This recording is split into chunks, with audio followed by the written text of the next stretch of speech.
Agora vamos lá, tô com saudade desse querido psicólogo, um terapeuta cheio de especializações, que traz pra gente sempre uma visão muito especial da nossa saúde, principalmente com foco na saúde mental. E hoje a nossa proposta para ele foi falar da solidão, que é um sentimento que infelizmente muitas pessoas estão enfrentando. E tem muita gente que está se sentindo só, deixado de lado ou ignorado. E esse sentimento, gente, afeta a nossa saúde. Começa com a saúde mental, mas chega a afetar a nossa saúde física, tá? Muitas vezes ele está ligado a uma tristeza. E de acordo com uma pesquisa do Instituto IPSOS, que ouviu 23 mil pessoas em 28 países, olha isso que triste. O povo brasileiro é o que mais anda sofrendo de solidão. Tô falando do mundo, gente. E aí eu fico pensando, meu Deus, então talvez a minha telespectadora esteja sofrendo solidão. É contigo que eu quero falar hoje, minha amiga. A gente vai falar de solidão, a gente vai pensar em estratégias para você fazer algumas conexões. A gente vai falar sobre o quanto é importante ter essas conexões, tá? Com o psicólogo e palestrante, Dr. Armando Ribeiro. Seja muito bem-vindo, meu amigo, uma alegria te receber, viu? Obrigada por estar aqui com a gente. Eu também. Eu vou sentar aqui do seu lado, deixa eu só pegar minha água, minha fichinha. Por favor. Olha, já para a gente tratar desse tema, nada mais do que a gente estreitar as distâncias. Eu acho que num mundo hiperconectado, o que a gente deixou de lado é essa ligação autêntica, né? Essa vontade de aproveitar os poucos momentos de uma vida tão turbulenta para, de fato, se conectar, de fato, estar olhando olho no olho, né?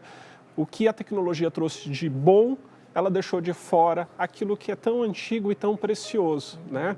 Estar com pessoas de forma verdadeira.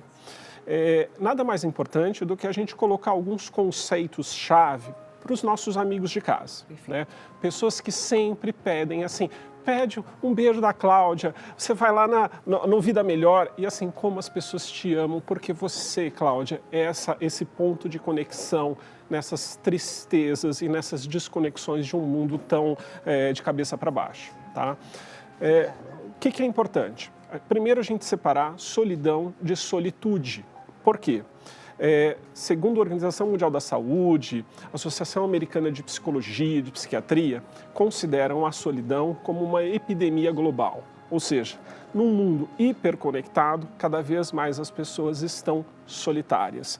E a solidão por si só é um fator de risco para a saúde física e emocional. Mas existe um outro sentimento que a gente precisa de aprender a reconhecer e talvez desfrutar, que é a solitude. É aquele estar sozinho, mas um sozinho cheio de vida. Um sozinho numa leitura, um sozinho ao escutar música, ao cuidar das plantinhas, ao cuidar dos bichinhos de estimação. Então a solitude é esse estar sozinho, mas com muita luz, com muita realização.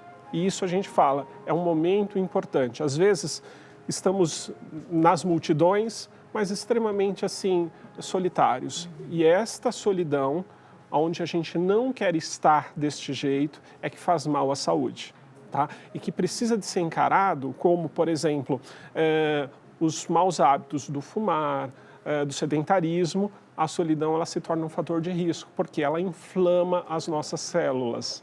Então a solidão, aquela solidão de estar entristecido, de estar desamparado, desconectado, essa solidão é um fator que abrevia a vida ou torna, né, as doenças muito mais prevalentes e que a gente precisa de abrir bastante o olho. Perfeito. Existem pessoas, como você falou, que estão acompanhadas e estão se sentindo sós. E aí existem duas situações. De fato, as pessoas que estão à volta a ignoram, mas também eu percebo que, às vezes, a própria pessoa se sente ignorada sem ser ignorada, se fecha para as possibilidades. A solidão, de alguma forma, é uma escolha? Então, olha que bacana. E eu sempre por isso eu gosto de estar aqui, Cláudia. E esse ato é um ato que o mundo precisa, né? Conectar com palavras, conectar com gestos, né?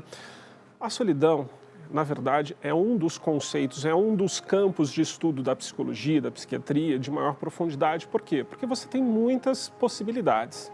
Uma delas é assim, existem pessoas que, por personalidade, são pessoas mais introvertidas.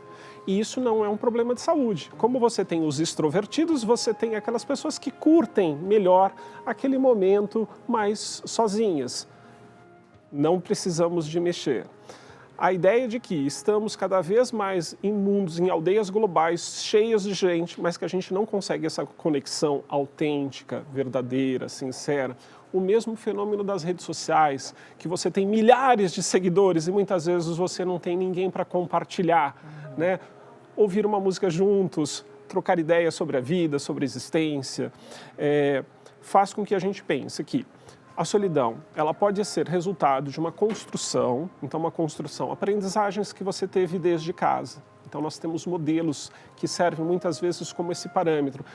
O quanto que é possível confiar nas pessoas, experiências às vezes que deixaram traumas também, relações, assédios, o famoso bullying na escola, infelizmente ainda muito presente, criam essa marca da pessoa evitar ou da pessoa não se sentir totalmente engajada, totalmente de forma autêntica envolvida numa relação social.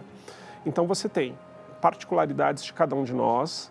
Então a pessoa ela pode estar cercada de pessoas se sentindo desconectada e eu te digo que isso seria um super motivo para buscar o tratamento psicológico. Né?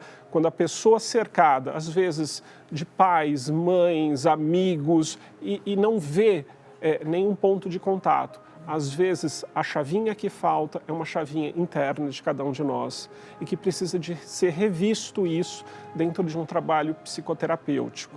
Tá? Então entender assim, por que eu não consigo aproveitar dessa rede de apoio que eu tenho? Esse trabalho terapêutico surte efeito mesmo que online?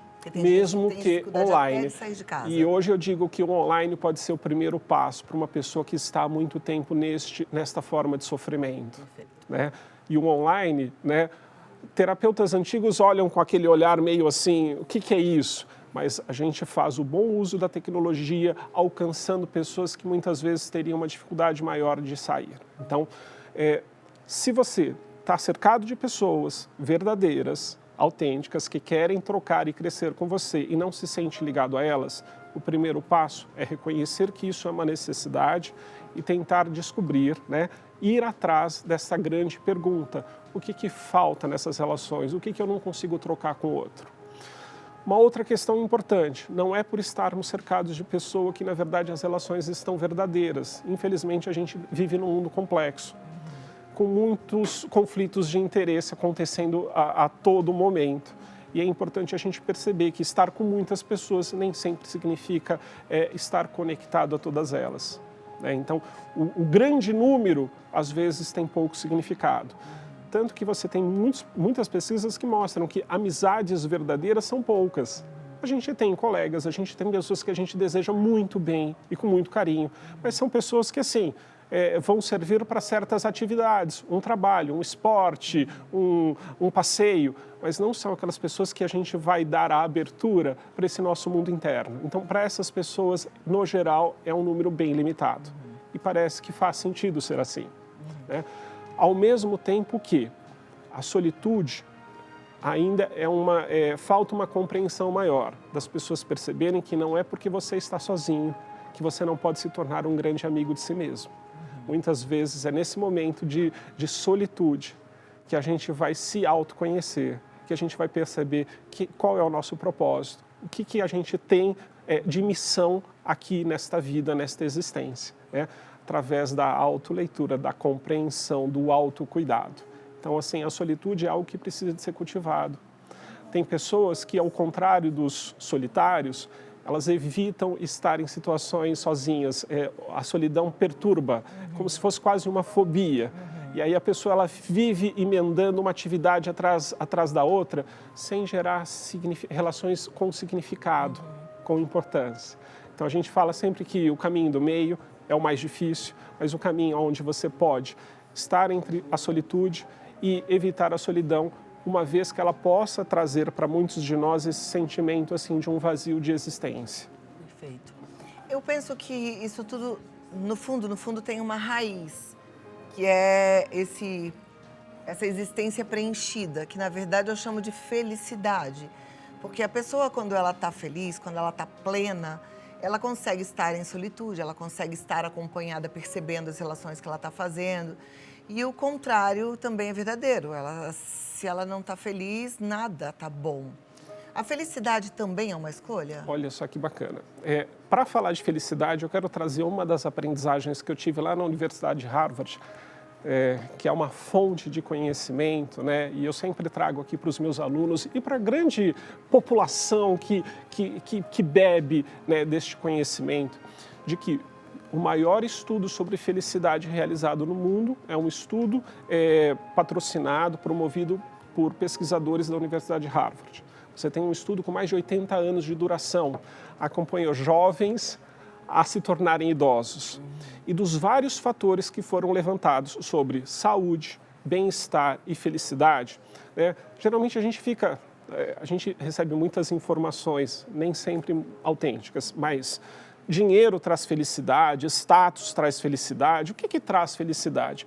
E esse estudo que acompanhou esse grupo de pessoas por muitas décadas de vida mostrou que sim, vários fatores trazem felicidade, mas o fator que fez a maior diferença para esse grupo que foi estudado foram os relacionamentos autênticos, as conexões positivas com outras pessoas. Então, assim, de fato, o que traz felicidade para a grande maioria de nós é construir relações verdadeiras. Então, assim, a felicidade... É possível ser feliz sozinho? Sim. A gente pode construir este caminho de um lugar onde a solitude ela é cheia de vida. Então, mas é tão interessante porque eu ainda penso que a felicidade vem antes disso. Porque se a pessoa não decidiu ser feliz, ela não consegue construir nenhuma conexão boa, verdadeira e saudável. Então, eu não sei, Cláudia, fico pensando que é uma decisão, ou talvez uma capacidade, uma inteligência a mais, que talvez a gente nasça com ela ou não. Mas ela precisa ser a raiz de tudo, porque se a gente não decide ser feliz, a nossa vida vai ser uma coleção de coisas ruins.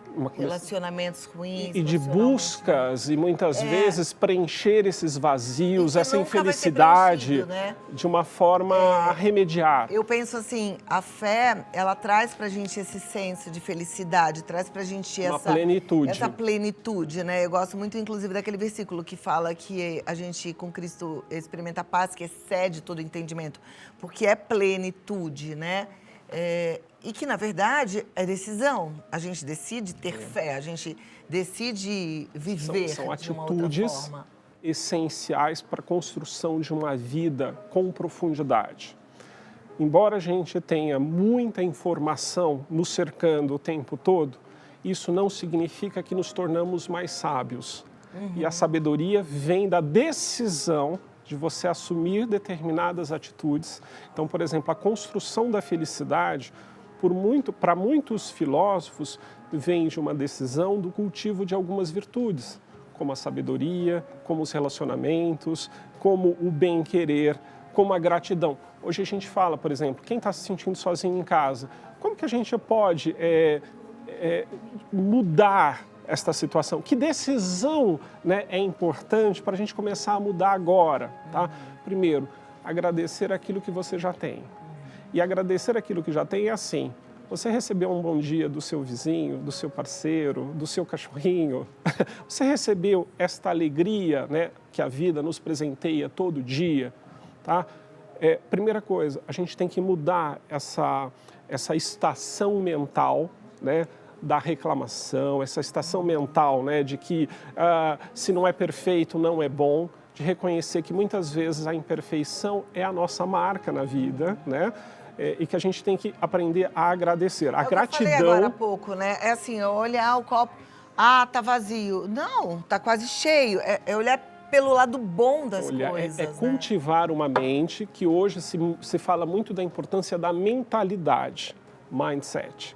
A mentalidade é a decisão de poder olhar para aquilo que traz mais vida à nossa vida e não por aquilo que falta. Porque quanto mais eu cultivo o olhar do que falta nas nossas vidas, e sempre faltará, Sempre vai faltar, porque faz parte. somos seres faltantes. Mas olhar pelo lado bom, né? Olhar o que por uma temos. perspectiva de que algumas coisas boas já existem, sabe? Seja de poder olhar um pôr do sol, seja poder olhar para um céu azul Não, depois de um isso, temporal. você, inclusive, deveria anotar. Estou respirando. Que é o exercício de gratidão ou de bênçãos. Isso vai mudando. Você falou de mindset, você falou,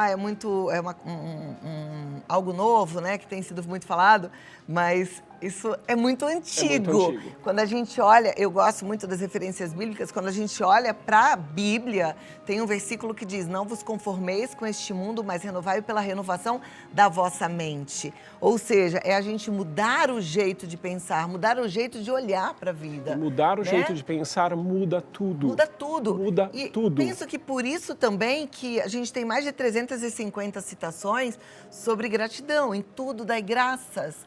E, a gente gratidão precisa ter é um isso. termo, é um assunto bastante interessante. Por quê? Porque é algo que a espiritualidade já trazia de forma secular e que a ciência encontrou este assunto há muito menos tempo e falou, sim, gratidão não é só algo que alimenta a nossa alma, o nosso espírito, mas é algo que faz bem ao nosso coração, à nossa mente, aos nossos órgãos. Então você vê que eu sou um cientista que estou num bloco de cientistas que encontra cada vez mais na espiritualidade, tá? Uma conexão que faltava na ciência, né? De que sim, a espiritualidade muitas vezes é a grande lacuna para esse mundo extremamente tecnológico, extremamente materialista, extremamente cheio de definições e de inteligências artificiais. Falta algo na inteligência artificial que é algo do espírito. Falta algo que fala sobre a nossa razão de existir, né? Do nosso começo, meio e fim como seres vivos. E aí a gente fala de forma muito bonita. E sempre para mim o Vida Melhor é esse espaço onde eu trago o conhecimento da academia, da ciência e falo, olha, estamos cada vez mais de mãos dadas. Falar de ciência sem falar da importância da espiritualidade é não falar a história toda, é falar de forma incompleta. Eu sou um apaixonado pelo cérebro. Sempre eu trago aqui até os modelos, eu falo que geralmente assim, eu trago um cérebro a mais, porque dependendo da pergunta da Cláudia, né, a gente troca. Esse é um modelo simplificado do nosso cérebro. E a ideia, Cláudia, é que a ciência hoje, uma ciência que vai buscar explicações do cérebro, ela encontra uma resposta inequívoca aqui. Quanto mais a gente conhece o cérebro, mais a espiritualidade faz sentido do ponto de vista da ciência. Por quê? Porque existem razões que a própria razão desconhece e que cada um, na sua solitude, encontra essa voz interior, encontra, muitas vezes, a explicação que faltava para a vida. E o que a gente faz como profissionais da saúde? É falar que a solidão triste, a solidão feia, precisa de ajuda, não sofra sozinho, busque ajuda quando ela está te angustiando demais, mas existe um outro lado da mesma moeda falando que aprenda a cultivar esse momento de paz, de serenidade, onde você descobre quem é você de verdade, onde você bebe da fonte da sabedoria, da natureza, da nossa espiritualidade, fazendo que a vida seja uma vida não menos difícil. Viver é difícil para todos nós. Quem tiver uma solução para as dificuldades... Eu não acho difícil, eu acho... As provações... Eu acho desafiador. Desafiador. Mas, assim, delícia. E eu gosto de um desafio, faz parte. Então, não queiram remover os desafios. Perfeito, senão a vida vai ficar água com açúcar. Isso. Me dá 2 minutinhos? Claro. Vou chamar as perguntas e aí você Por volta favor. para responder, tá bom? Vamos lá, Vamos lá, doutora Armando Ribeiro. Bom, né, que a gente está aqui falando sobre esse assunto. Eu gosto de bater uns papos assim. E a ideia é que esse assunto ele precisa de ser encarado para os nossos amigos de casa como assim, também uma atitude de determinação. Né, de perceber o que a gente tem ao nosso redor, né, se essa sensação de solidão de fato é real ou se a nossa tristeza, se a nossa ansiedade social podem levar, né, a esse estado de se sentir afastado e desconectado com as pessoas e buscar mudança. Então, esse buscar mudança que muitas vezes é um grande desafio para quem está com a mente adoecida, né? Eu tenho conversado com algumas pessoas, inclusive com alguns telespectadores, que relatam essa sensação de tristeza, esse descontentamento com a vida, uma certa frustração, certo arrependimento. Alguns não conseguem enxergar que tem coisas boas na própria vida. Eu estou até com alguns nomes aqui na minha cabeça. Como é que a gente pode ajudar alguém, antes que as perguntas apareçam aqui, para que essas pessoas falem, ai, tá, eu entendi, eu vou tentar melhorar? Então, primeiro, saúde mental é um problema mundial. O nosso mundo é um mundo que vem adoecendo, né? Ao mesmo tempo que a gente conseguiu grandes realizações no campo da ciência e tecnologia, a gente tem ainda várias lacunas com relação a como criar novas gerações mais resilientes, né? E principalmente com inteligência socioemocional. Então hoje a gente tem pessoas com altos QIs, pessoas muito inteligentes, mas que de difícil convivência. E a dificuldade da convivência também ela atrapalha até buscar ajuda, porque buscar ajuda significa você lidar com a sua vulnerabilidade. Então, mas não tem jeito da gente fazer a pessoa acordar para essa necessidade de buscar ajuda? A informação diária, o teu programa diário, toda vez que você acrescenta uma nova ideia e essa afirmação positiva de que buscar ajuda não significa ser doente, não significa ser imperfeito, significa aceitar aquilo que pode melhorar. Né? Então, até a mudança de como que a gente lida com as nossas vulnerabilidades. Então, não é uma vergonha. Isso, amiga. Não é uma vergonha. Amiga e amigo, é uma necessidade. Presta atenção. Não tem nada de errado com você. Você não tem defeito nenhum. A gente só está conversando aqui com o Dr. Armando e entendendo que você pode sentir mais prazer na vida, que você pode ver coisas de um jeito melhor. Então, busque ajuda sim. Não é vergonha, não é desmerecimento, não tem nada de errado com você, tá bom? Agora vamos lá. Vamos lá. Regina está dizendo assim, o que devo fazer com o sentimento de vazio? Vazio. A cara da solidão. Esse sentimento de vazio é o que faz com que a gente tenha um aumento de fatores de risco, porque o corpo inflama, porque o cérebro ele fica com menos potencial de enxergar com clareza soluções.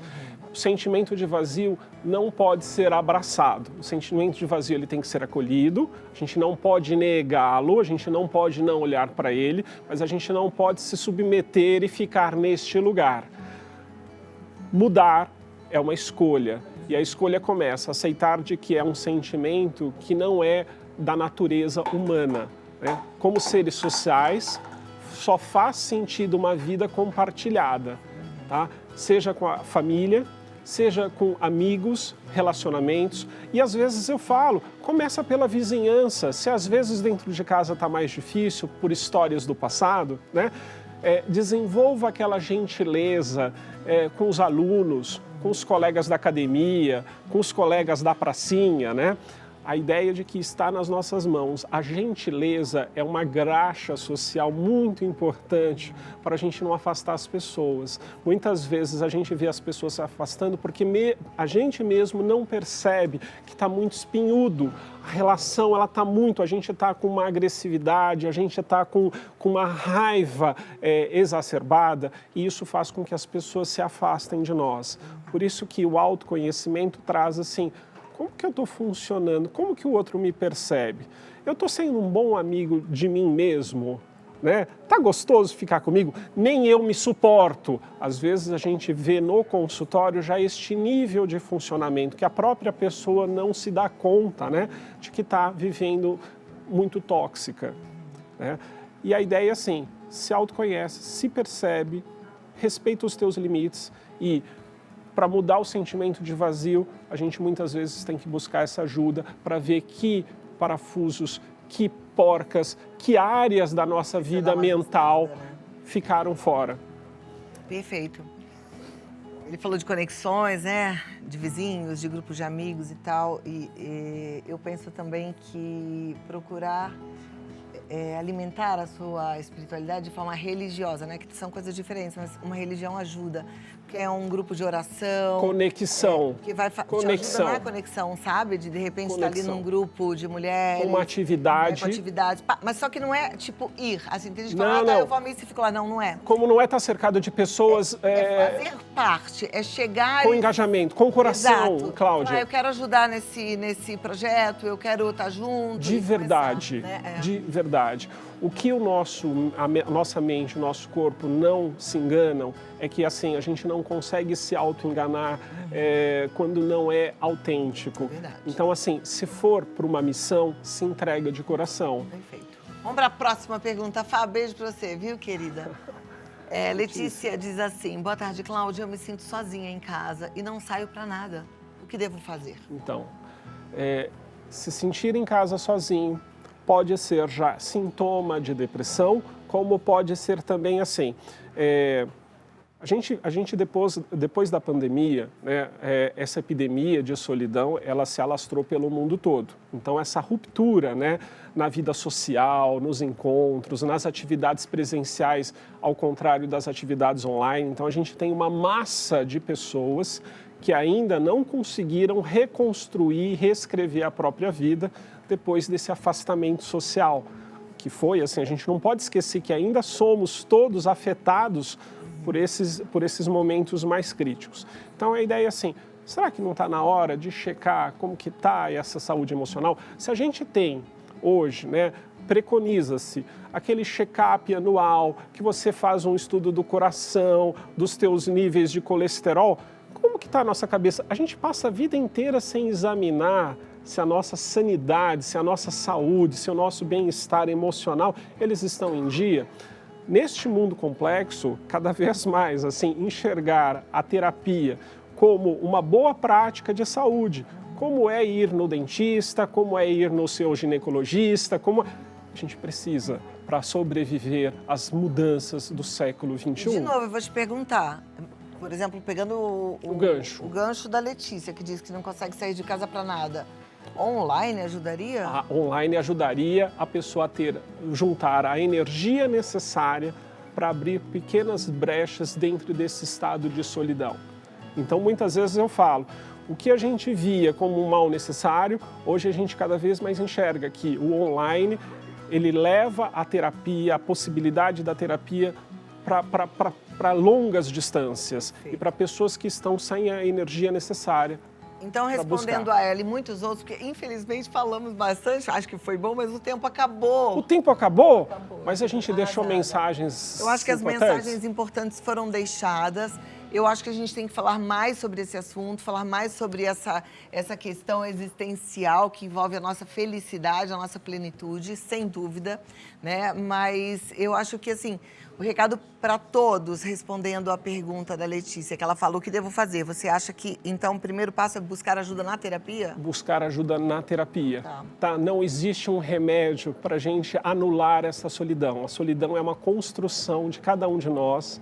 Essa mudança de mentalidade, em entender o que nos fez mal na nossa história de vida e que fez com que a gente se afastasse de possíveis relações verdadeiras e autênticas. Perfeito. Cada um sabe aonde dói e essa dor muitas vezes não pode mais ser negligenciada para a construção da vida que todos merecem. Maravilha. Eu ainda vou dar também uma outra sugestão. Eu sou super fã de terapia, acho fantástico, mas também entendo que algumas pessoas às vezes não conseguem, até porque financeiramente é um custo, não é barato. Existem serviços gratuitos de clínicas, escolas também. Escolas, universidades. Muito importantes. Eu tenho os meus alunos agora, no último ano, e eu falo, gente, né? Foi uma grata surpresa ver, assim, pessoas dos últimos anos do curso de psicologia que fazem apaixonadas esse trabalho social, ao mesmo tempo que aprendem, entregam para a sociedade, Cláudia, sabe? Isso é maravilhoso. O melhor da psicologia. Eu falo, uma psicologia muito cara num consultório particular, mas que é entregue para a sociedade. Então, eu vou passar o contato do Dr. Armando, que você pode perguntar para ele, ele vai te dando umas dicas, tá bom?